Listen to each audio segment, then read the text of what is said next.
The first ray of sunlight slipped through the loose curtain and tickled Tami's nose. She squeezed her eyes shut in her sleep, stretched and sneezed.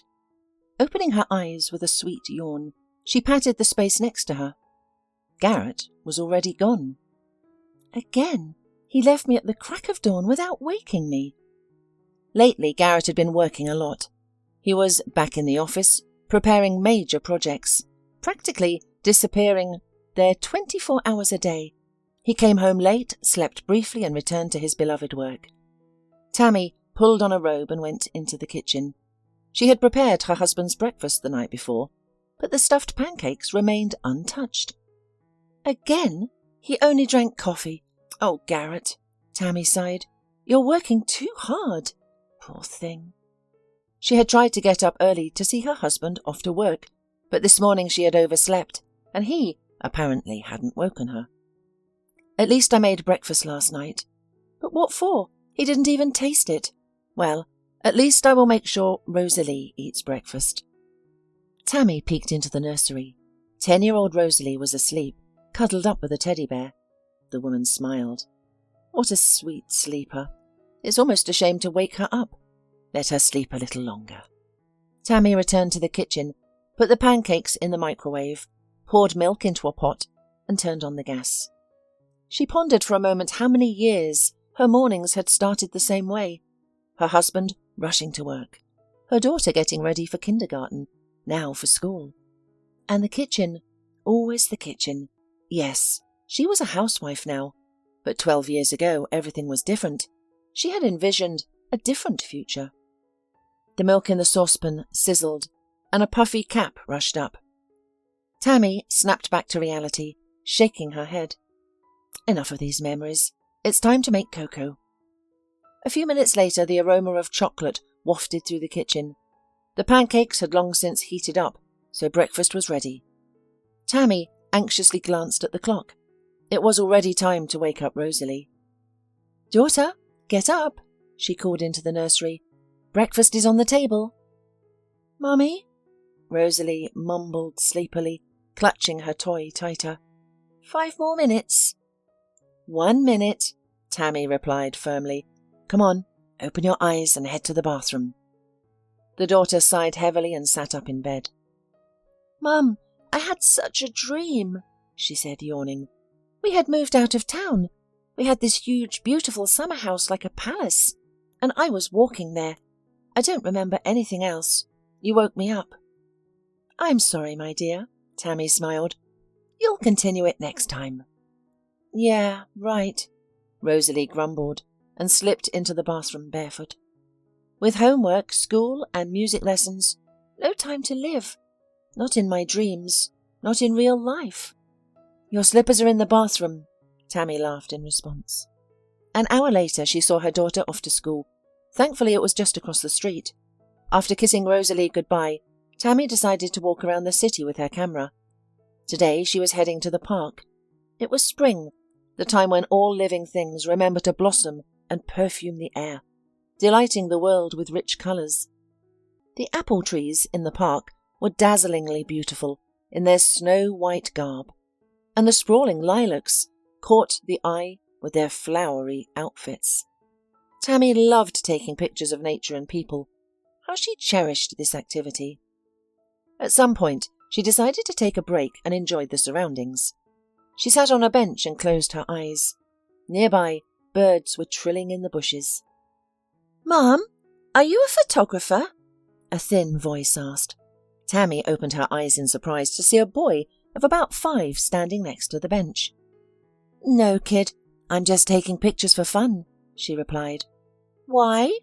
The boy raised his eyebrows in surprise. "What do you use the pictures for?" "Just for enjoyment." The child nodded understandingly. What a sweet little boy, Tami thought to herself. "Would you like me to take a picture of you?" she suggested. "Who are you here with?" "I'm alone," the boy replied. "What do you mean, alone? Why, where's your mum?" "Mummy? Mummy's in heaven, and Daddy's working. I'm with Grandma now. She sent me to the store to get bread." "And you go alone?" "What's the big deal?" The boy shrugged his shoulders. "Oh, I've been talking too long." He waved his arms comically and ran to the nearby grocery store. Tami watched him go. What a pity, such a little boy, and already without a mother. So independent, but it's not right that he's running around alone. She decided she would wait for him to return, suddenly feeling the urge to help this unusual child. Watching the store entrance, Tami took a few more pictures. Soon the boy emerged with a loaf and practically hopped along the path. His wavy blonde hair fluttered lightly in the warm breeze. He smiled so carefree, jumping up and down, clutching the loaf to his chest, that Tami couldn't resist capturing the moment. What a great shot. "Mum, did you take my picture?" the boy asked, running up to Tami. "Yes," she nodded and showed him the image on the display. "Do you like it?" "It's okay." He nodded a little reservedly and looked at her shyly. "Can you make me a card?" "I can," Tami smiled. "Next time we meet, I'll give you a picture. Now, let me walk you home. My name's Tami." "And mine is Eric," he smiled back. "I live in that house over there." He pointed with his pen to an old 5-story building, its roof visible from the edge of the park. "And I live in that house over there." Tami pointed to their new building. "You live in a nice house," Eric said. "I haven't seen you here before." "My dad and I recently moved in with my grandmother. He's at work all the time now, and I'm with my grandmother, since there's no room at the daycare centre." Chatting, they reached the 5-story building. Tami promised to return in a couple of days with a picture for the boy. He promised to be there. Returning home, Tami reflected on life's unfairness.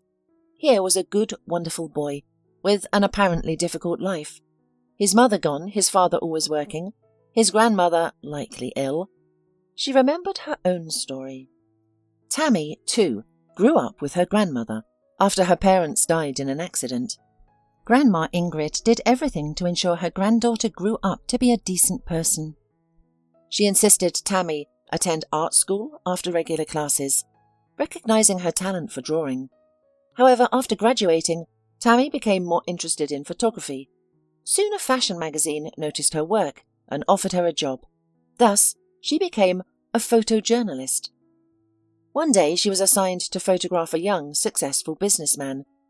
After a successful photo shoot, he surprisingly invited her on a romantic date, which Tami accepted. So began her romance with Garrett. The girl was overjoyed. He was rich, handsome and caring. When Garrett proposed, Tami didn't hesitate for a second. However, Grandma Ingrid didn't share her granddaughter's enthusiasm. "Oh, Tami, this Garrett seems slippery," the old lady said. "Maybe there's no need to rush. Get to know each other a bit more." "Grandma," Tami laughed. "Garrett isn't slippery. He's the best in the world." "Oh, I don't know," sighed Grandma Ingrid. A month before the wedding, Grandma Ingrid passed away. Tami, deeply upset, wanted to cancel the wedding, but Garrett insisted on proceeding. Guests were invited, the restaurant paid for. Though sad about Grandma Ingrid, Tami reasoned that she was over 70 and listened to her future husband, as she would continue to do. At first, Garrett insisted Tami stop communicating with her school friends. This wasn't difficult, as they only spoke once a year anyway. Then he demanded she quit her job. Though reluctant, Tami was 3 months pregnant and didn't think long about it. She wanted to care for the house and her husband. When Rosalie was born, thoughts of work faded entirely. For years, Tami's life narrowed to the confines of their apartment, a nice 2-level home with excellent renovations and good furniture. What else did she need? She had everything. A child, a husband, wealth. Garrett earned well as the director of a trading firm. But as time passed, Tami felt stifled, yearning to escape her golden cage, if only for a few hours. She even dreamed of returning to the magazine, but when Garrett learned of her aspirations, he objected. "My wife will stay at home," he declared. "Why should you bother? Don't you have enough money?" "Enough," Tami thought indignantly, "but I want to pursue my profession. All I do is cook, clean and shop." "And what about Rosalie? If you work, The child will be left alone all day. Tami, that's reckless. A woman is first and foremost a mother and wife. No, I'm against you working. Realizing she couldn't change her husband's mind, Tami tried to forget her dreams. But occasionally she ventured out with her camera, just for herself, like the time she met the precocious Eric. 2 days later, as promised, she returned to the park with photos for the boy. He arrived promptly, grinning from ear to ear. "Tami, you came!" he shouted joyfully, running up. "Of course I did, I promised." Tami replied, handing him the pictures. "Oh, how nice they are," the boy admired. "Tami, you're a professional." "A professional," Tami smiled sadly. "Are you shopping again today?" "No, I'm going to the pharmacy," the boy sighed. "Grandma's sick. I need to buy some medicine." "Will they sell it to you?" "I don't know." The boy hesitated, looking uncertainly at Tami. "Let me help you," she offered. "What medicine do you need?" The boy timidly held out a list of medicines and money. "Put that away," Tami said, pointing to the money. "But why?" "These medicines cost very little," Tami reassured him. Of course it wasn't entirely true, but she wanted to support the boy. It was clear that he, his grandmother, and father lived simply, if not poorly. The boy wore old clothes, though they were clean. She walked him home again from the pharmacy. The next day, as Tami was returning home with Rosalie, she encountered Eric and a tall, scowling man in the park. He appeared to be in his 40s, tired, with slightly silvered temples. Life had clearly not been kind to him. "Papa!" Eric shrieked when he saw Tami. "That's that Mum!" The boy rushed to meet her, but the man stopped, grabbing his arm. "So it was you who took pictures of my son and bought his grandmother's medicine, right?" he asked in a muffled voice. "Yes, Tami stammered, disconcerted. "Let me ask you, what do you want with my child? You have a daughter, I see." "We're just friends, and I wanted to do something nice for him." "I'll ask you not to do anything like that again," the man muttered as he walked away, holding Eric's hand. He looked back guiltily at Tami, and he was clearly on the verge of tears, but the woman couldn't calm him down. His father was too disgruntled. Really, why does she need this boy? His father is right. She is a stranger to him. "Mum, who is that?" Rosalie asked, surprised. "Just a boy," Tami replied with a sigh. "Let's go home. I made your favourite berry pie today." At home, watching her daughter devour another piece of pie with pleasure, Tami finally calmed down. "That's it. We must forget this story. This is why you shouldn't do good deeds for people." But Tami was afraid to admit to herself why she was suddenly drawn to this blonde-haired Eric. He reminded her of someone, but there was something else. 5 years ago, she had lost a child in childbirth. It was her second pregnancy with Garrett, and everything seemed fine, but something went wrong at the hospital. The baby was born fragile. Doctors said it was due to birth trauma, and if he survived, he would be mentally impaired. They suggested giving him up. Tami was against it, but Garrett convinced her otherwise. "Tami, we'll torture ourselves and him. Let's give him up. We'll have a normal child later. And this one? He's not likely to survive anyway." Hearing these words, Tami had a hysterical episode. They barely calmed her down, and in the morning, they told her the baby hadn't survived. Tami collapsed from worry. She spent another month in the hospital and never saw the baby. Garrett buried Bobby, as Tami had named him. Now Tami visited his grave every year. God didn't send any more children to her and Garrett, so there was only Rosalie. Yes, seeing Eric, Tami involuntarily reached out to him like a son. That evening, she told her husband about the boy and his father. Garrett listened, frowning. "I'll never understand your desire to be good to everyone. That's why you need this kid? You have a daughter at home, household, and you're wandering around parks," he muttered. "Garrett, I go to the parks, as you put it, because my soul yearns for it. My hands itch for the camera. They'd be better off reaching for the vacuum cleaner or the oven." Are you saying I'm a bad homemaker? Tami was indignant. I'm not saying anything of the sort. It's just that your place is at home, not running around with a camera through the bushes like a girl. Garrett, I just wanted to share this with you. That man got angry at me for no reason. He hasn't scolded you enough. That night they had a big fight. Tami shouted that Garrett, in the end, didn't see her as a person, just a housewife. Garrett, not one to mince words, retorted, Since you married a serious man, stop hanging around the city. In the end, Garrett left, slamming the door. Rosalie, who had heard everything, came out of her room and went to her mother, hugging her and wiping away her rare tears. Mummy, don't cry, whispered the daughter. You're the best, and you take pictures better than anyone else. By the way, our class teacher said we need a photographer for graduation. Can you do it? Yes, of course. Tami smiled, pulling herself together. She already called me. You'll have a great photo shoot. Tami was already asleep when Garrett returned. Their daughter too. He looked into the bedroom and nursery, then quietly headed for the living room. Taking the phone, he called someone and talked for a while. Afterward, he sat by the open window, smoking. He was deep in thought about something that tormented him. In the morning, Garrett left early as usual. Tami, having seen her daughter off to school, returned home. In the living room, she saw the phone on the sofa. Garrett forgot it. How could he manage without his phone? Tami decided to take it to his office.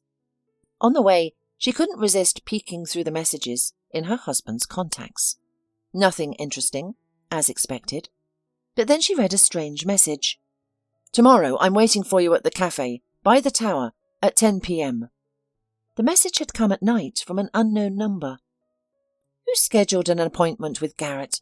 Was it work? It didn't seem like it. It's too late. Tami decided that Garrett would tell her everything himself. Garrett's secretary, seeing Tami, smiled and offered to make tea. He has a representative of our competitors currently, she whispered. They're looking for common ground, so to speak. Okay, I'll wait. Tami nodded. The wait lasted about an hour. At first, silence reigned in the office. Then raised voices could be heard. Evidently, the diplomatic conversation had failed, as the competitors left, slamming the door. Tami entered the office to find her husband irritated and flushed. What are you doing here? He asked, eyebrows raised in surprise. You forgot your cell phone, Tami said softly. I thought you might need it during the day. Everything's upside down today. I didn't even notice I'd left my phone at home. Are you going to be home early? I wanted to make something special. No, I'm sorry, I've got a lot to do. You're not going to work until night, are you? Garrett simply lowered his eyes and shook his head without answering. Doubt crept into Tami's heart. Was her husband cheating? She couldn't stop thinking about that text message. Suddenly everything seemed to fall into place. Somehow, her husband's late returns home became the norm. He leaves early, he's irritable, clearly hiding something from me. He definitely has a mistress. She thought and decided to follow her husband. That evening, she went to the cafe mentioned in the message. She found a table away from the entrance, hidden behind a large aquarium that shielded her from view while giving her a clear line of sight. Perfect. Tami was waiting. For some reason, she knew immediately when the other woman arrived. A tall, slender brunette who entered the cafe looked around disdainfully and sat at a window table. Soon after, Garrett arrived and headed straight for the brunette. Tami's impulse was to jump up, confront them, slap her husband, and claw at this insolent girl's hair. But she restrained herself. Garrett smiled at the brunette and sat beside her. Tami couldn't hear their conversation. She could only see Garrett's back and the woman's sweet smile.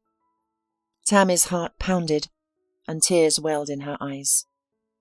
I wonder what he'd say if I went over there now. But Tami's legs felt like cotton. She had no strength to stand. She decided to call him. The phone rang, but Garrett rejected the call, engrossed in conversation with the brunette. Tami dialed again.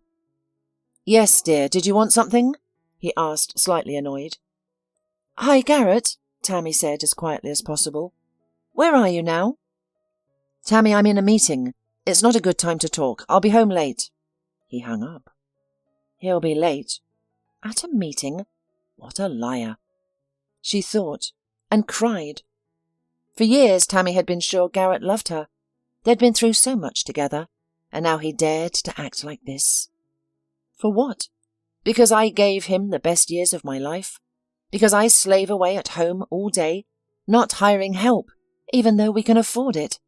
Why did I give up my dream and quit my job at the magazine? Tami pondered what to do next. Then the brunette stood and headed for the exit, Garrett following. Through the window, Tami watched her husband open his car door for this woman. She smiled at him. He smiled back, saying something. Traitor, Tami whispered, wiping tears from her face. You'll regret this. A thirst for vengeance gripped her heart. She didn't know how yet, but she was determined to make her husband pay for this betrayal. Should I confront him now? What did I actually see? Just my husband sitting with another woman in a cafe. He'll easily justify himself. He'll claim it was a business meeting. Never mind that it's 11 at night. He'll deny that they were smiling at each other. He'll make it sound believable. Tami had no doubt about that now. A storm raged in her soul. So while I cook his meals and iron his shirts, he's out having fun with other women, telling me to stay at home. He's made himself quite comfortable. Tami decided to catch him red-handed and then confront him with all her accusations. She ran out of the cafe and hailed a cab. Follow that black Audi, she commanded the driver of the old car. The older man nodded. Are we following someone or catching up? Following, I think. Husband? Yes. The driver shook his head and smoothly merged into the right lane. Surprisingly, the old car kept up easily, and Garrett's car remained in sight.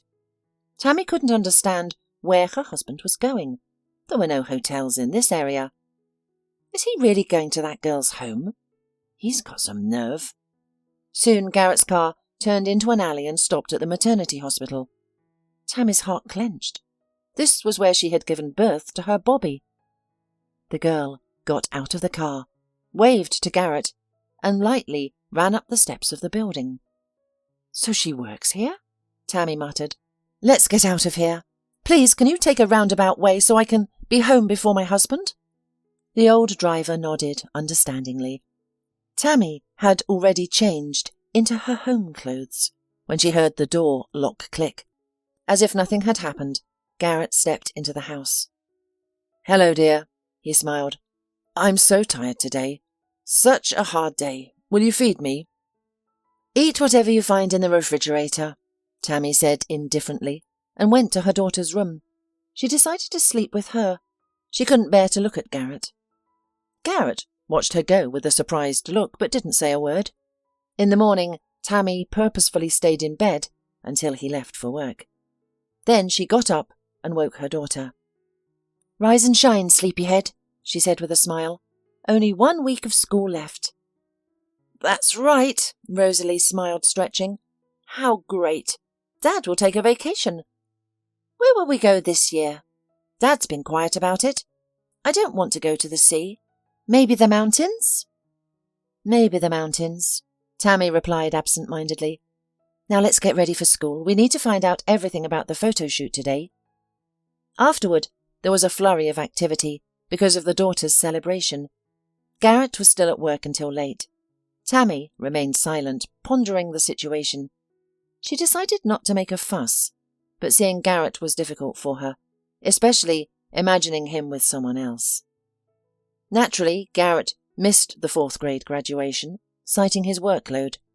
Rosalie pouted a little, but her mum arranged such a wonderful photo shoot, and the other parents contributed so much to the celebration that the girl forgot about her dad's absence. The important thing is that you were here, Rosalie said when they returned home. Mummy, you're wonderful. Thank you, sweetie, Tami smiled, but it quickly faded as she saw the brunette leaving their building. Was she really in our apartment? If Garrett is home, She must be. Sure enough, Garrett opened the door for them, wearing his robe after a shower. "Hello, my girls," he smiled. "I had an accident today." "An accident?" Rosalie was horrified. "Not a car accident. At work, the secretary spilled coffee on me, twisted her ankle, and the cup fell right on my white shirt. I'm not sure if it can be washed or not." "Just throw it away," Tami replied indifferently, her mind on the brunette. "How long have you been home?" "About 10 minutes. I thought I'd take a quick shower, given the circumstances." "I see." Tami smirked and said nothing, but took the ruined shirt and tossed it in the trash can in front of her surprised husband. "Couldn't you at least try to wash it? It's a good shirt," Garrett said, confused. But Tami seemed not to hear him. She kept thinking about the brunette. Garrett's home naked, entertaining a mistress. Well then, I'll start a hunt. A photo hunt. It's convenient today, since Rosalie is going to her friends for a few hours, and the grown-ups will look after her. In short, after dropping her daughter off at a friend's house, Tami went to her husband's office, having hired another cab driver. The rest of the day passed without incident. Garrett didn't leave the office, but at 7 o'clock he came out and drove to the same cafe. Tami managed to photograph her husband with the brunette. They met. The girl kissed Garrett on the cheek. They sat at the table. This time, Tami clearly saw their relationship was far from professional. But who was she? Not knowing her, Tami decided to go to the maternity hospital, where Garrett had first driven the girl. The next day, she was in the head doctor's office. "What did you want from our Marla?" the head doctor asked, looking at a picture of the woman, with her hand on Garrett's shoulder. "I want her to stay away from the man sitting next to her," Tami replied. "He's my husband. I love him, but I can see he's infatuated with Marla." "Have you talked to your husband?" "No. I'm struggling. I don't know where to start. I don't want to lose him, but I can't bear this situation any longer. I thought you, as her employer, could influence your employee." "I'll try." The doctor nodded and looked carefully at Tami, then at the photograph again. "Listen, I think I've seen you before. You and your spouse." "Yes, I'm Tami Klingler. 5 years ago my baby died in your clinic. I would never come here. But your employee is being more than provocative." "Klingler?" The doctor's face changed as he remembered. Yes, I recall. It's a pity it happened like that. Don't worry about Marla. She's a good paediatric nurse, but she's quite the flirt. If she's having an affair with your husband, I'll put her in her place quickly." "I doubt it," Tami smirked, "but at least try." Tami left the clinic and froze on the building's porch, her heart pounding. Yes, 5 years ago she had felt terrible here, and now her emotions were no better. Is that why I came here in the first place? To hope that this brazen nurse can somehow be stopped? And Garrett, how do I keep living with him? Tami rounded the corner and sat on a bench next to the building. She closed her eyes. Then she heard a woman's voice from a nearby open window. "Hello, Garrett," Tami heard. "It's me. Listen, your wife came here. Turns out she thinks we're having an affair." Tami cautiously peered through the window and saw Marla. She was standing half-turned, looking at herself in the mirror, while talking on the phone. "All these years. You know, I wouldn't mind hooking up with you, but you're resisting for some reason." "Why? Oh, stop yelling, Garrett. Don't get so worked up." Hearing this, Tami recoiled and pressed herself against the wall. So Garrett's not cheating on me, and I was making it up. Tami felt relieved, but what she heard next froze her in place. "Garrett, the head doctor recognized your wife and yelled at me. For what? For communicating with you? What if she figures it out? She thinks your son is dead. What if, purely hypothetically, she gets an idea?" Garrett shouted something into the receiver. Marla made excuses, but Tami wasn't listening anymore. Everything suddenly blurred before her eyes. She didn't know how long she sat there until someone touched her shoulder. Tami looked up to see an elderly woman in a white coat standing next to her. She looked like a nurse. "Honey, are you feeling ill?" the elderly woman asked kindly. "Should I call a doctor?" "No, thank you. That won't be necessary." Tami shook her head. "A doctor can't help me." "What's troubling you?"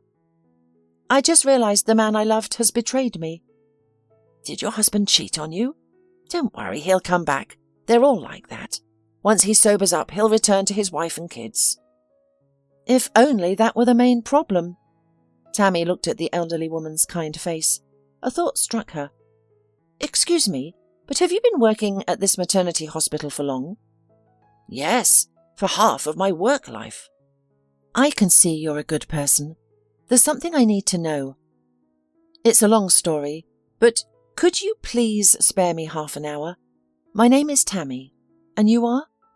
"Mrs. Mahon, I've just finished my shift. I could give you some time." Soon they left the hospital grounds together. Tami suggested sitting in a cafe, where she recounted everything she'd overheard through the open window. "You say your last name is Klingler," Mrs. Mahon repeated, as if trying to remember. "You were here 5 years ago? I recall a woman with such a last name. Yes, it was a complicated case. All the doctors were anxious. It was their fault. The baby had a problem.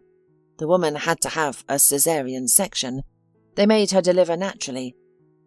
There was something wrong with the baby, but he was alive, that's for sure.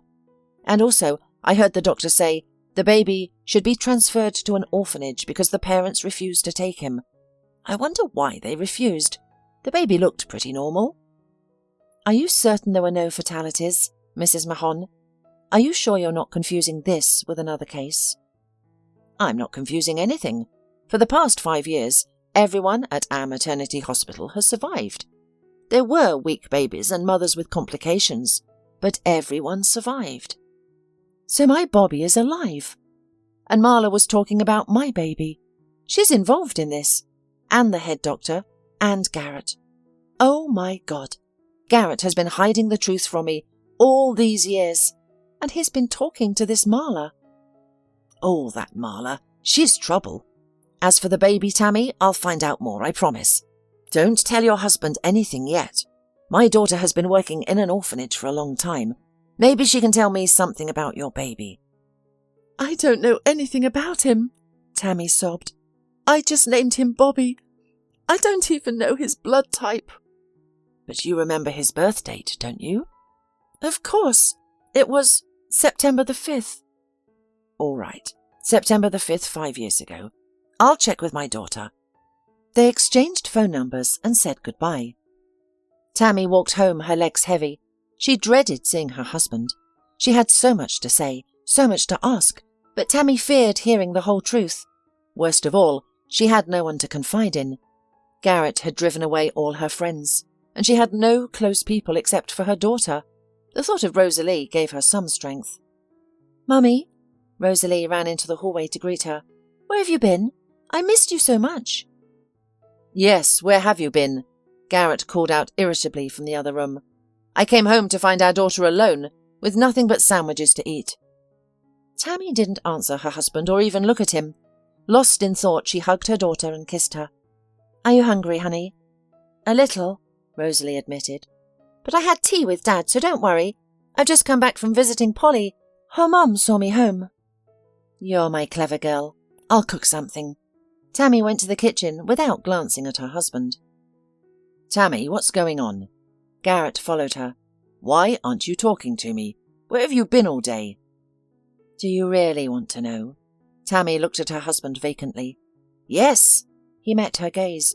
"I don't understand your tone." Tami wanted to voice all her suspicions, but restrained herself at the last moment. It wasn't time yet. "Garrett, I think you're cheating on me," she blurted out suddenly. "Me?" Garrett choked, then laughed. "Tami, what are you on about? Have you been watching too many soap operas? I work my fingers to the bone, so you and Rosalie can have the best. When would I have time to cheat on you?" "Then who is Marla?" Garrett's face changed for a second, then he gave a surprised look, as if remembering. "Marla?" "The brunette who works as a nurse." "Oh, Marla. That's my classmate. Why are you asking about her?" I saw you together yesterday at the cafe. Garrett's cheekbones reddened, and he became visibly nervous. But after a second he pulled himself together. Yeah, she scheduled an appointment with me yesterday. Our class is planning to get together this summer, so she called me to discuss the details. Where we're going to celebrate, how, and so on. Garrett was lying on the fly, and Tami realised it, but she pretended to believe him. You're not lying to me, are you? Oh, come on, love, Garrett smiled. I have only you in my heart. He put his arms around his wife and kissed her. Tami wanted to push him away, to shout at him, to ask where their son was, but she restrained herself with the last of her strength, and just put her head on his shoulder, kept silent for a while, and then pulled away and went about preparing dinner. Tami, is the incident over? Garrett asked cheerfully. Yes, dear. Tami even smiled back at him, though her soul was in turmoil, and she was thinking about one thing, whether Mrs. Mahon would find out anything or not. That night Tami had a dream. She was walking through the forest when suddenly a wolf stepped towards her from the bushes. Tami froze for a moment and looked into the eyes of the beast. Then suddenly she heard a child crying. Tami shuddered and the beast perked up. The wolf rushed to the place where the child's crying was heard. Tami ran after him. In the clearing sat a little boy, smearing tears on his grimy cheeks. He looked around helplessly. Mummy! He suddenly shouted when he saw Tami, got up and ran to her. But the wolf was ahead. The beast grabbed the child by the shirt and pulled him away. No, no, screamed Tami. Don't touch him! Let him go! She ran after the wolf, screaming, crying. For a second, the wolf stopped, looked at her, and then Tami realised that it was not a wolf but Garrett. A second more, and they, together with the child, dispersed like a fog. Give him back! Give him back! Tami repeated, shaking. She was awakened by Garrett shaking her shoulder. Tami, Tami, what's wrong with you? Garrett leaned over his wife. Wake up! She opened her eyes. Her head ached. Her heart was pounding frantically. Sticky sweat beaded on her forehead, and her teeth ached from clenching her jaws hard. Was it a nightmare? Garrett looked into her eyes. You were screaming terribly. Yeah, a scary dream, she said, exhaling. You were calling for someone. I didn't understand. I was dreaming about our son. Tami, honey, it's been so long. Calm down, calm down. It's all gone. It's just a dream. Garrett held her against him, cradling her like a child. Tami quieted down, calming a little. Or maybe it was really all she had imagined. All that she had learned the day before, just a coincidence. But she had heard Garrett and Marla talking. Tami pulled away from Garrett. It's okay, I'll go back to sleep. She covered herself with a blanket and turned away from her husband. Soon he lay down next to her, hugging her. Tami wanted to throw off his hateful hand, but she did not even move. Let him sleep. She herself lay there until morning without sleep and without thoughts. Her head was as if empty. In the morning, Garrett kissed her and went to work. Rosalie slept in the nursery and Tami dozed off. She was awakened by a phone call. Mrs. Mahon called. Tami, I found out something, but it's not a phone conversation. Come to my place at 1 o'clock, just as my daughter is coming over. She has something to tell you. Tami immediately jumped out of bed and frantically began to pack. Then she sat down and calmed down a little. There was still time. She went to the kitchen and prepared lunch. Mummy, what smells so good? Her daughter asked, rubbing her eyes. I made your favourite red soup. Let's wash up, eat, and then we'll go out. Where to? Wondered the girl. To a very nice grandmother. I met her recently. You'll sit quietly at her place, and I'll talk to her daughter. Soon Tami called a cab, and at the appointed time went to Mrs. Mahon. The woman lived in the suburb in a small but neat house. Now it was covered with blossoming apple trees, lilacs and cherry blossoms. Mrs. Mahon came out onto the porch to greet her guests. What a grown-up daughter you have, Mrs. Mahon beamed. Well, young lady, would you like to come in with me to the vegetable garden? Your mum needs to speak with my daughter, and will only disturb them.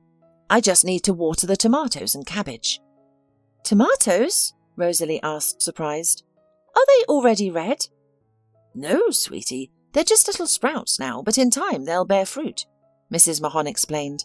She took the girl by the hand, and they headed to the plants while Tami entered the house.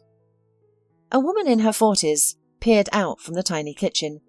She was slightly overweight, with her hair tied in a bun and wearing glasses. Tami was taken aback. "What a stern daughter Mrs. Mahon has," she thought. "Hello," the woman nodded. "I'm Kathleen. My mother told me your story. To be honest, I shouldn't disclose such things, but this is a special case." Kathleen invited Tami to the table, poured tea, and began her story. 5 years ago, she was appointed director of the orphanage. A boy had arrived with a grim diagnosis. Doctors believed his brain was damaged due to a difficult birth. They considered transferring him to a specialized institution, but for some reason it kept being postponed. And as time passed, it became clear the baby was perfectly healthy, developing like any other child. Soon after, Gloria came to work at the orphanage. In her early 30s, she immediately bonded with the abandoned child and soon set out to adopt him. She and her husband couldn't have children of their own. They'd undergone lengthy treatment, but the issue was with her husband. Without money for IVF, they decided to adopt. Eventually, they managed to take the baby home. "I don't know if it's your boy or not, but the birth centre and date of birth match," Kathleen continued. She paused for a moment, then gathered her courage. "I shouldn't be telling you this, but Gloria passed away recently. Cancer took her in just months. Her husband Marcus and the boy were left alone. I know they've moved in with Marcus's mother. Everything would be fine, but Marcus started drinking heavily. His mother is ill, and the boy is left on his own." Tami cried out, suddenly struck by a hunch. "What's the boy's name?" "At the orphanage, they called him Eric." "Eric!" Tami exclaimed. "Could it really be him?" "I don't understand," Kathleen said, puzzled. Tami confusedly told her about meeting the boy she'd photographed. She took out her camera, which she carried everywhere out of habit, and found the right photo. "Here, is this him?" Tami pointed at the image on the camera screen. "I remember him as very small," Kathleen admitted, "but he looks just like him. He's the same bright child. Yes, very similar." Kathleen hesitated. She wanted to add that the boy looked like Tami too, but stopped herself. What if it was all a mistake? "Mum, it turns out that tomatoes are so tiny at first."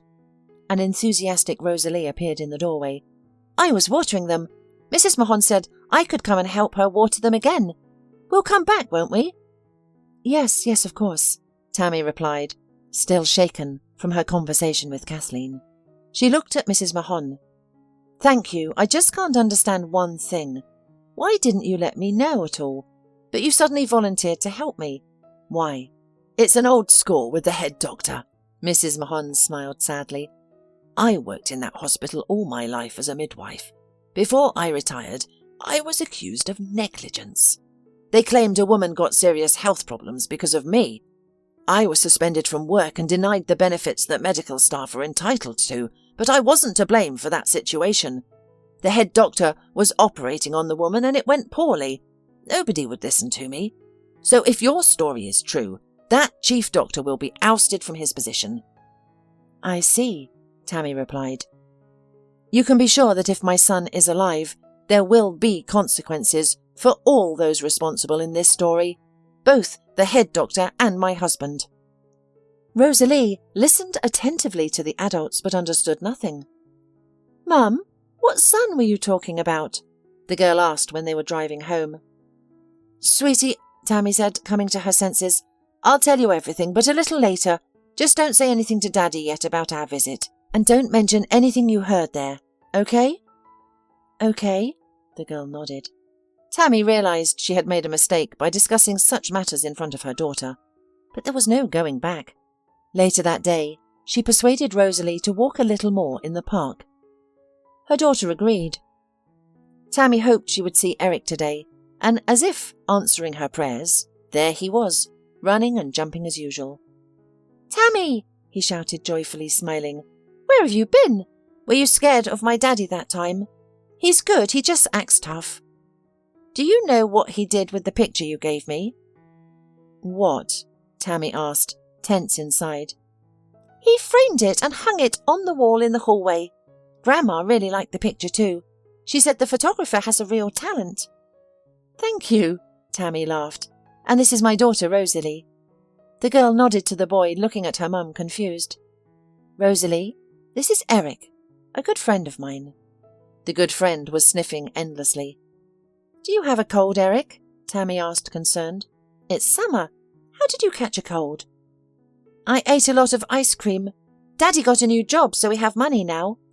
The boy smiled happily. He bought me new jeans. Tami noticed that the boy's shirt was new too. Yes, the kid had dressed up. You look great, Tami smiled and took out disposable handkerchiefs from her purse. Let me wipe your nose. She immediately and deftly did so. The three of them walked around a bit more. Tami ran to the pharmacy and bought Eric some vitamins. Afterward, they walked to the boy home. Good kid, smiled Rosalie. Tami nodded thoughtfully. Rosalie, will you stay home alone for an hour? I still have to go on an errand. I'll be quick. Okay, Mum. Tami took her daughter home, then rushed to the private clinic where genetic analysis was done. The handkerchief she used to wipe Eric's nose was suitable for the examination. When Tami returned home, she was met by a furious Garrett. Where did you disappear to again? He shouted. The daughter is alone again. Tami, what are you doing? Where did you take my daughter during the day? Mum, I blabbed, Rosalie whispered innocently. It's all right, sweetheart. Tami smiled encouragingly at her and looked at her husband. Garrett, I had some errands. I went to see some good acquaintances. What kind of acquaintances can you have that I don't know about? And what is this? You have a family, a husband and a child. You should be taking care of the house. And yet, dinner isn't cooked. The house is a mess. The house is in order, Tami said calmly, and the food is in the fridge. I'll heat it up. She went to the kitchen, but Garrett grabbed her arm. What child are you looking for? Rosalie mentioned something. Tami, are you losing your mind? I'm more sane than ever. Pulling her hand away, Tami replied, And since you're asking, I'll tell you. Yes, I'm looking for my son. But he's gone, Tami. Come to your senses. No, you definitely need a doctor. We'll go to the doctor tomorrow. And you'll give him money to declare me incompetent, is that it? Money? How much did you pay the head doctor of the maternity ward to put our son in an orphanage? Garrett shook when he heard that. Then he began to insist that Tami had made everything up, that everything was as it had been, that the child didn't survive. But Tami didn't listen to him, as she had no intention of proving anything. She had other thoughts in her head. It had been 10 days of waiting. During that time, she didn't talk to her husband. She walked with her daughter in the park, where they met Eric and had fun together. Eric told her about his family. His father worked all day at some computer firm. Yes, his name was Marcus. Tami's heart twitched with excitement. So many coincidences. And Eric's grandmother seldom walked, only around the apartment a little. His mother's name was Gloria. Her life had been taken by a serious illness. Eric told her a lot about his life as they sat in cafes and walked around the city, while Tami waited. Finally, she received a call from the clinic, informing her that there was a result. Tami drove to the clinic with a sinking heart. What would they tell her? I don't understand anything, she said excitedly to the lab technician who brought her the documents. Tami read the numbers but couldn't believe it. The results indicate that you and the person whose biomaterial was provided are close relatives. How close? Like mother and son, for example. When Tami heard that, she cried out, and then she wept. Yes, Eric is her son. It's her Bobby, whom she's been mourning for so many years. Alive! That night, she decided to lay all the cards on the table before her husband. Garrett came home late, as usual. Rosalie was already asleep. Tami sat in the living room on the sofa, the DNA test results in her hands. "Studying something there?" Instead of greeting, Garrett asked rudely. During these days, their relationship had completely deteriorated. "I found my son," Tami answered calmly. "He is alive and well." "What kind of nonsense are you talking again?" exclaimed Garrett. "Oh, you really need to go to the hospital." "And you're going to jail." Without raising her voice, Tami said, "Maybe you can now tell me how you got rid of our son? You looked me in the eye for so many years and lied. You yourself gave our child to the orphanage when I was between life and death." Garrett suddenly became gaunt, then took the documents from the clinic and read them. "Well, why are you silent?" Tami tugged his sleeve. "Look me in the eyes now and tell me that our Bobby is dead." "How did you find him?" Garrett said in an unexpectedly hoarse tone. "After all, Marla and I spent almost 6 months looking for him." "Oh, so it was you and Marla. Tell me," demanded Tami. "What is there to tell?" Garrett shrugged. "When the doctors said that our son would be mentally retarded, I immediately decided that we didn't need all that, to torture ourselves to make him suffer. Marla worked at the maternity hospital, in the children's ward as a nurse. Yes, she really is my classmate. I talked to her. I told her that you didn't want to give up the baby, and then she suggested this option. Pay the head doctor for a death certificate. That's how it worked out. While you were unconscious, they gave me the certificate, and I buried an empty coffin. And then the boy was taken to an orphanage. So while I was mourning him in the hospital, he was there waiting for me." Tami could barely hold back her tears. "And you lied to me." "Tami, I meant well. Why would we need a disabled child?" "You decided for me. You robbed me of my son." "What does it matter what he is? I would have loved him anyway. The most important thing is that he's a normal, good, bright kid. Doesn't it hurt your heart to know that your son is growing up with strangers?" "I've been following his fate all this time. Yes, a year later I found out he was adopted and seemed normal. Yes, I berated myself for this act, but what could I have done? So I decided to forget about it. Through Marla, I only found out how he was doing. And then the boy's foster mum died, and he and his foster dad disappeared. Marla and I looked for them, but we couldn't find them." "With Marla," Tami grinned. "She's been driving a wedge between us too. Admit it, she was even in our house when your secretary allegedly spilled coffee on your shirt. I saw this. Her near our entrance and then you in the house." Garrett shook his head. He couldn't admit it, but it was true. Marla had been in their apartment. They met to discuss where to look for the boy and his foster father. Garrett had run home for a minute to get some paperwork. Marla waited for him in the car, then suddenly came up to get him. He opened the door and she hugged him, pressed herself against him, began to undress herself. It was an obsession, a mistake. Everything happened quickly. Garrett afterward began to say that his wife would come at any minute. Marla smiled understandingly and left. Then Tami came in. Yes, he had cheated on her, but only once. But he couldn't admit it. "Tami, we were just looking for this child," he stubbornly repeated. "A boy. A child. You talk about him as if he were a stranger. Garrett, this is your own son. His name is Eric now." "I only have a daughter." Garrett raised his voice. "And enough about it. Let him grow up in another family. Everything is normal with him, as I understand it. That's good." "I won't leave it like that. I'll make sure my son grows up with me," Tami exclaimed. "Forget it." Garrett shook his head. "And I won't allow it. And if you raise a fuss, I'll divorce you. Yes, I'll divorce you, and I'll take Rosalie." "The court will give me custody." "What do you think you are? You're worthless, unemployed, living off me. You're nothing without me." "That's how you talk," Tami chuckled. "Aren't you the one who made me like this? But you're wrong if you think I'm so spineless. I'll leave you anyway, and take my daughter away from you." That night, Tami slept in her daughter's room, although it's difficult to call it sleep. The woman lay all night with her eyes closed, thinking. What should she do now? She won't be able to live on as before. Garrett disgusts her, and Eric must be taken away, and she won't give up Rosalie. In the morning, Tami opened her eyes as soon as the front door slammed behind her husband. Kissing her sleepy daughter, she carefully got out of bed and went to the window.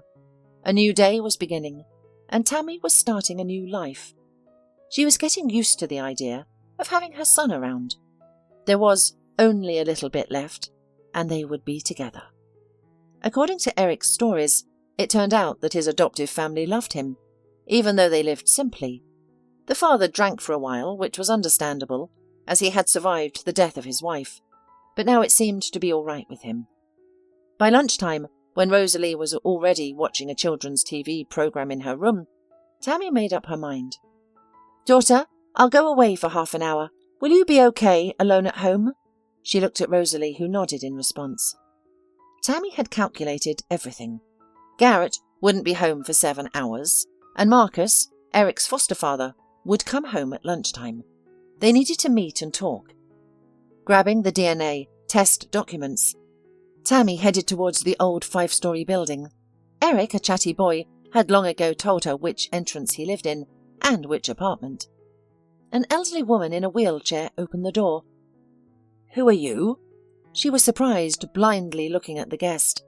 "I don't know you." "My name is Tami," the woman said worriedly.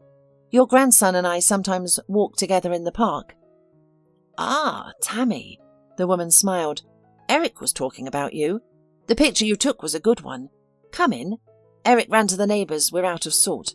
Marcus came for lunch, and I hadn't finished salting the soup. And as luck would have it, the salt shaker is empty." "Oh, Marcus is at home. Then please call him. We need to talk." The old lady shrugged her shoulders and shouted, "Son, come here." A tall man came out of the kitchen. He looked less gloomy now than he had at their previous meeting. "You wanted to talk about Eric?" he asked. "Forgive me for the harshness last time. I wasn't in a good mood. Of course you can communicate with him. I realized that you're a good person." "Thank you," Tami whispered, "but I have something else to discuss with you. Could we talk privately outdoors? And by the way, pardon me for interrupting your lunch, but it's critical." "Yes, I've already realized that," Marcus grinned. On the landing, they met Eric. "Oh, Tami," the boy said, surprised. "Hello, Eric." The woman almost burst out with "son," but she could hardly restrain herself. "I've come to talk to your daddy." "About what?" the child asked in a businesslike manner.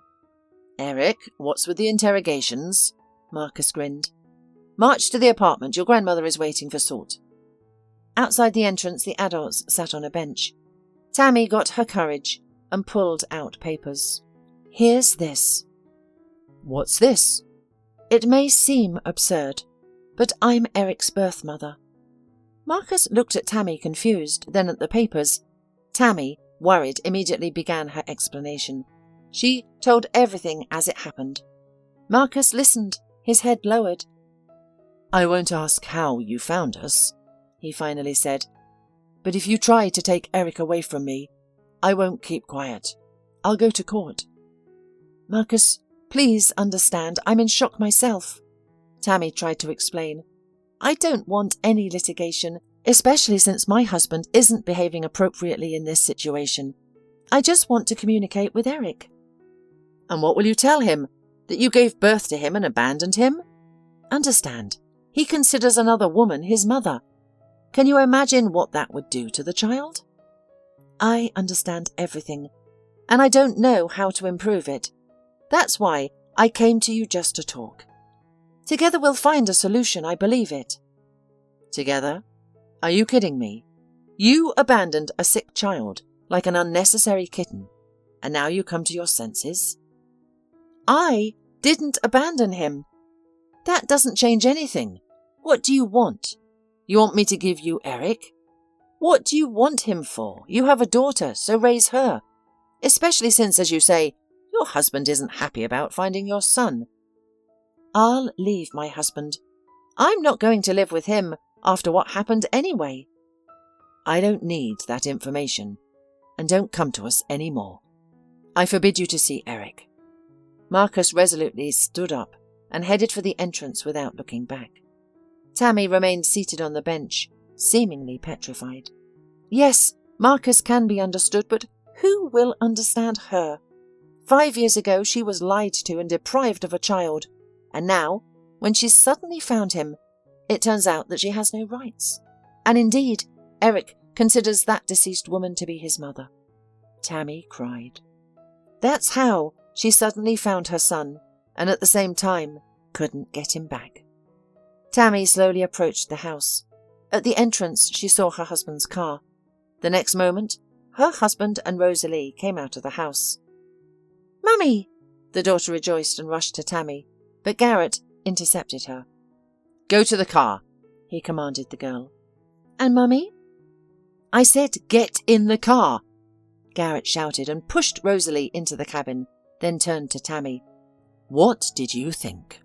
You can behave as you please." "Who do you think you are? You should have done what I told you to do. I told you to forget about that kid. What did you do? You ran straight to his foster dad. Were you crying about there, telling him what a bad husband I was?" "How do you know?" "I followed you. I saw you sitting on the bench. How he sent you away. Anyway, it's like this. Rosalie and I are leaving now, and I won't tell you where, but I don't want to see you in the apartment in 2 days. I'm divorcing you. If you obstruct me, I will not allow you to see your daughter. Do you understand?" "No, no, you wouldn't dare do that to me," screamed Tami, crying. "What's my fault? You behaved like the last scoundrel. You say you followed me? Didn't you want to look at your son?" "He is not my son," Garrett cut her off. At this time, Rosalie was crying in the car. Garrett got into the car and drove away. Tami rushed after her daughter but stopped, feeling empty. Then she fell on the pavement, sobbing uncontrollably. Her life had shattered into small pieces.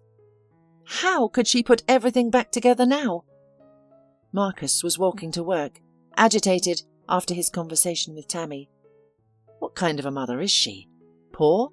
Unfortunate? No way. She is a cruel liar. Marcus remembered how he and Gloria first brought Eric from the orphanage. He was just a baby then, but he grew stronger and developed. The doctors turned out to be entirely wrong. The child was perfectly healthy and hit all his milestones on time. He talked, even babbled. Soon it was unstoppable. Everything in their family was fine until Gloria fell ill. At first they thought it was nothing serious, but by the time the doctors figured it out, it was too late to do anything. Gloria died. Marcus had loved her so much. They had been together since high school.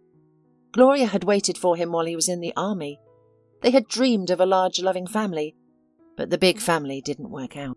When Marcus was left alone with a child in his arms, he felt so lost that he started drinking and quit his job. He had been a good programmer. His mother-in-law, assessing the situation, immediately insisted he move in with her. Marcus listened and gradually came to his senses, returning to work. Yes, he realized that Eric spent a lot of time alone and needed to go to kindergarten, and that his mother was very sick, but they would manage. And then suddenly, this biological mum showed up. All she said was a lie, of course. She did not give up her son. Such thoughts were in Marcus's head as he approached Tami's house. He witnessed the whole ugly scene. Garrett pushing his daughter into the car, shouting at Tami, and what exactly he shouted. Marcus couldn't believe a father could talk about his own child like that. For a moment he wanted to intervene and hit this creep, but Garrett drove away. Marcus walked up to Tami and held out his hand. "Tami, please calm down. Don't cry." "You?" Tami asked, surprised as she wiped her tears. "What are you doing here?" "I was walking to my work. I saw everything. And now I believe you. He'd do a mean thing without blinking an eye." "He'll take Rosalie away from me," Tami sobbed. I don't know what to do. First, you need to calm down. Go home. Here's my phone number. Give me yours, and I'll call you this evening. Marcus held out a torn notebook page and wrote down the number Tami dictated. Please don't cry. Believe me, as long as we're alive, everything can be fixed. He walked her to the entrance and hurried to work. The rest of the day, Tami lay on the couch and curled up in a ball, unable to sleep or get up. Her strength had left her. She dialed her daughter's number several times, but the phone was out of range. And then she got a call. "Daughter?" Tami shouted into the receiver without looking. "Excuse me, it's Marcus." She heard a confused male voice.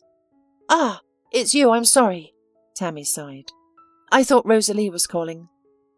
"I'm standing at your entrance. Can we talk?" "Yes, come in." Tami gave him the apartment number. Soon the guest was at her doorstep, looking a bit shaken, and put the kettle on in the kitchen. "You have a nice place," Marcus noted, looking around the apartment. "It's not my apartment," Tami replied sadly. "It's Garrett's property and he's kicking me out. Just like that. I thought I was going to leave my husband, but he threw me out and took my daughter away." "Do you have somewhere else to go?" "To be honest, I don't. You know, I'm so sick of it all. I don't want to live." "But you have to live. You know, Tami, I thought about what you told me and what I saw today, and I realized one thing. You don't resist fate. Let everything go as it goes. You'll see. Everything will work out." "So Garrett is going to give me his daughter?" "Never. But you still have a son." "And you won't give him to me. Moreover, I'm homeless now." "Do you have anyone you can turn to for help?" Tami didn't answer, only grinned sadly. Yes, over the years, Garrett had done everything to ensure she was alone and completely dependent on him. Marcus realized this without words. He thought for a while, then shook his head decisively. "Pack up."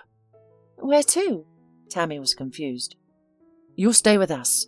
Mum won't mind and Eric will be happy. You know, he's so attached to you. He always comes from a walk and tells us how he walked with you, how he played with your daughter. He's drawn to you." "And I can't live without him any more," Tami said quietly. "Nor without Rosalie." Marcus said nothing. Yes, now he saw before him an unhappy young woman who had faced enormous lies and betrayal in her life. How to help her? Marcus had only a vague idea, but on a purely human level he couldn't help but respond to her pain. Tami agreed to Marcus's proposal, and in a couple of hours she was leaving the apartment where she had created a cosy family nest for so many years. She turned around to say goodbye. She left everything behind, taking only necessities, a camera, a picture of her daughter, and of course her documents. Helen, Marcus's mother, seeing the now familiar guest, was very surprised. While she and her son whispered in the kitchen, Tami and Eric sat in the living room. The boy showed her his toys and books. Eric was so happy. "Where's Rosalie?" the boy remembered. "Will she also live with us?" "No," Tami sighed. "She's still with her daddy, but I hope we can see her soon. Meanwhile, let's look at this book together." She took out the alphabet book, and she and Eric began to study the letters. The boy already knew more than half of them. "What a good boy you are," Tami admired. "A little more, and we'll be reading together." Yes, Eric has a good memory. Tami heard Helen's voice behind her.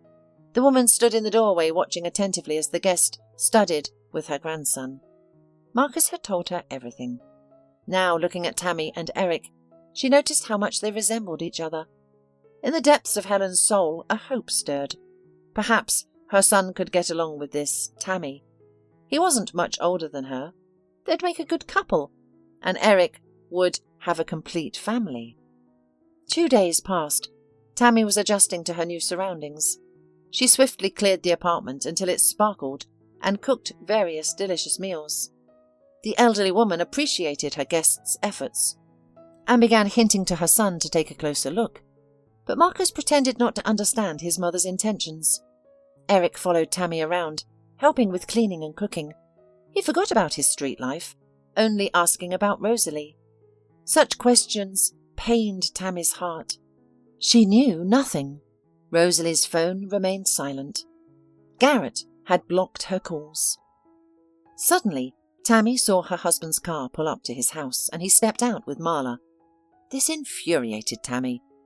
He had assured her that there was nothing between him and Marla, yet here they were, entering the apartment together. Tami went to them. "What are you doing here?" Garrett asked rudely when he saw Tami. "Where's my daughter?" She blocked their path. "None of your business," he retorted.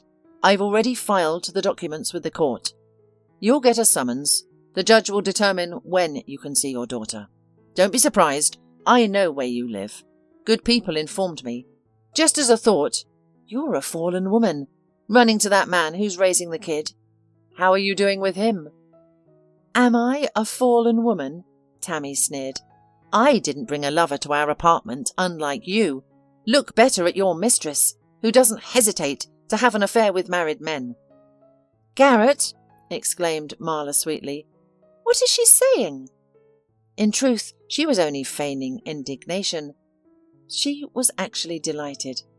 At last Garrett was hers. Yes, she had achieved her goal after so many years. They were together. Back in the hospital, she had first whispered to Garrett that his son was born abnormal, telling all sorts of horror stories. While the doctors were cautious about the prognosis, Marla described to Garrett all the horrors of life with such a diagnosis for the newborn. So Garrett believed her and agreed to give up the child. Marla then personally brought him all the papers from the doctor and quietly settled the whole story. She hoped that after all this, Garrett would leave his wife and come to her. She would then give him a healthy child. But no, Garrett stayed with his family, which angered Marla tremendously. She decided to remain close to Garrett, learning about the boy and passing on news about him, while emphasizing that even if the boy seemed healthy now, it didn't mean anything. The disease could manifest at any moment. All the while she was working on Garrett like a cunning fox. He was like a rock at first, but water wears away stone. Finally Marla got her way, and everything worked out perfectly. Now Garrett would definitely leave Tami. Of course Marla was a bit upset that Garrett had taken away his daughter, but she reasoned that if the court granted custody to the father, she would convince Garrett to send the girl to the best boarding school. Let her live at a distance. "Garrett, she's insulting me," Marla added in a trembling voice. Garrett, his face purple with rage, glared at Tami. "Don't you dare say anything bad about Marla, and forget your way here. We'll be divorced soon and you can live with your puppy." "That puppy is your son too," Tami said bitterly. "Though how many times must I say it? Garrett, I want you to hear it. I won't report to the police. I'll keep quiet about what happened in our family, but you should bring Rosalie back to me." "Should I?" Garrett sneered. "Our daughter will live with me, and I don't care what you report to the police. I have such connections that you'll be silenced."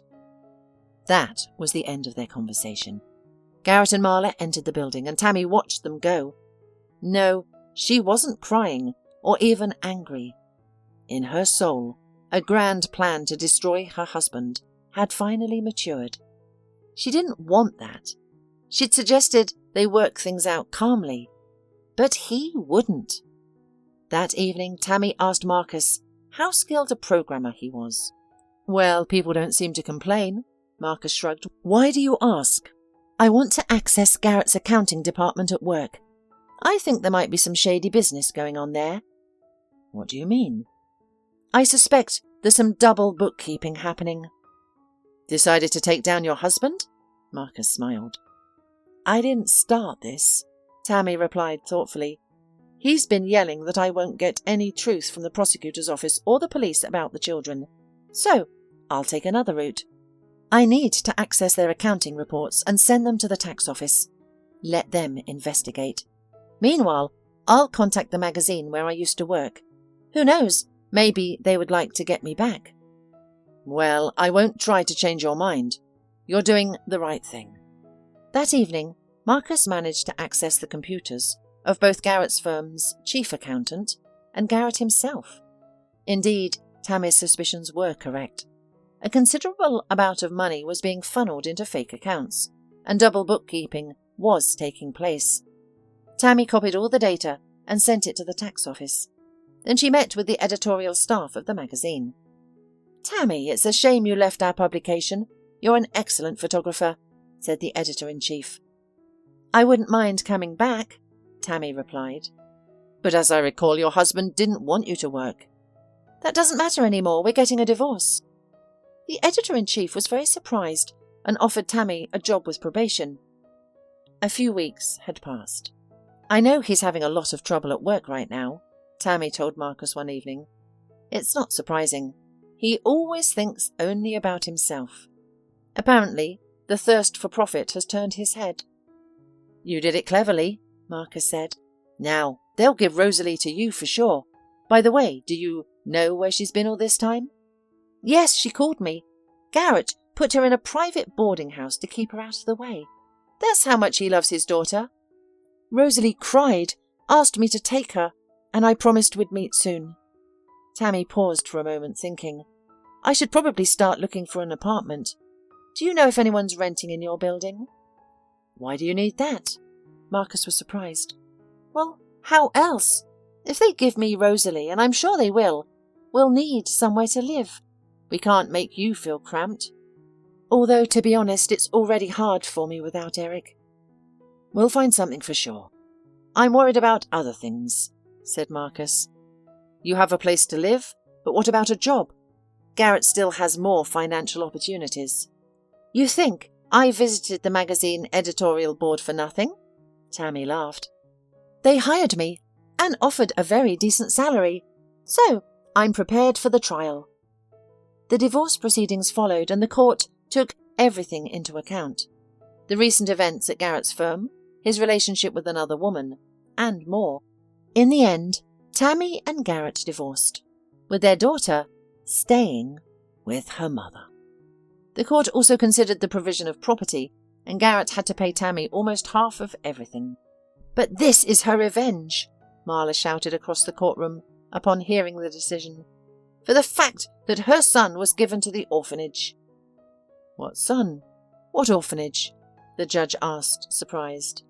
Marla, realizing she had said too much, tried to backtrack, but eventually burst into tears and told everything. "Tami, why didn't you say a word about this story?" the judge asked sternly after listening to Marla. "After all, you're the injured party." "I didn't want to stir things up. Why should I? My son is with me now, and you've returned my daughter. I don't want to take revenge on anyone. Life will sort itself out." "But now the prosecutor's office will handle this," replied the judge. Marla shrieked when she heard this, and Garrett turned pale. "What a fool," he whispered to Marla as she dissolved into bitter tears. Some time passed after these events, and soon Tami and Garrett met in court again. Marla and other maternity hospital employees, including the head doctor, were there. All of them were visibly disturbed, and for good reason. As a result, the head doctor lost his position and received a sentence for several years. Marla received a suspended sentence. Garrett, however, avoided criminal responsibility this time, getting off with compensation for moral damages to Tami. The amount was substantial, equivalent to the cost of their former apartment. The ex-husband didn't argue and simply handed over the housing documents. After the trial, Garrett had nothing left but to pack his remaining belongings into his car and leave the city. No one knows where he went. Marla, by the way, refused to leave and now sells cosmetics at the mall. After a few months, Tami returned with her children to her family home. Now there was nothing to remind them of the old environment. Marcus had done a good job renovating. Now Marcus and Tami are together. Somehow it all worked out so well. They seemed to be just friends, and then one day love blossomed. Such love that Tami realized these were real feelings. They haven't told Eric the whole truth yet, and probably never will. Why should he know that he was once betrayed by the closest person? There's one more person in this story who is satisfied with the result. Mrs. Mahon. The head doctor has been punished after all.